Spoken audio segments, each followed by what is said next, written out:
La puissance de l'amour. Une belle histoire tirée du livre La vie est belle malgré tout. Deux scientifiques ont réalisé une étude sur des bébés rats. Ils s'abstinrent de caresser certains alors qu'ils apportèrent beaucoup d'affection à d'autres. Ces derniers révélèrent un développement cérébral plus important que les premiers. Cette expérience démontre combien les premières expériences de la vie d'un animal déterminent les capacités de sa vie adulte. Et selon les deux chercheurs, c'est vrai aussi pour l'être humain. L'enfant qui grandit entouré d'affection au sein de sa famille a tendance à mieux développer ses capacités mentales.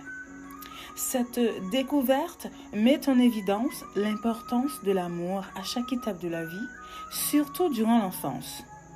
Aujourd'hui, alors que la mentalité moderne prétend développer l'être humain rien qu'avec la connaissance, pour en faire un robot de travail, cultiver les sentiments de façon appropriée continue d'être un facteur de premier ordre de la formation normale d'un individu.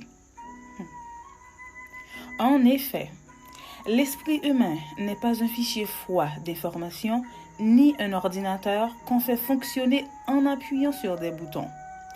Le cerveau, purement intellectuel ou rationnel, aussi instruit qu'il puisse être, ne peut pas bien fonctionner seul. Nous avons tous besoin de recevoir et de donner un minimum d'affection. Sinon, l'intellect devient malade et souffre de divers troubles. L'esprit est un tout et il est impossible pour un homme de jouir d'une vie normale en négligeant son développement émotionnel. L'étude des deux chercheurs souligne le besoin de s'occuper des besoins du cœur. Bien que cela soit particulièrement vrai durant l'enfance, pour assurer la croissance de l'enfant, la bonne croissance de l'enfant, bien sûr, c'est normal aussi pour le comportement de l'adulte. Plus nous nous sentons heureux et épanouis, plus nous sommes stimulés pour le combat de chaque jour lorsque nous savons que nous pouvons compter sur l'affection de notre semblable. Toute personne qui vit à nos côtés est finalement en quête d'affection. C'est là la grande soif universelle de l'être humain. Merci d'écouter. Patricia.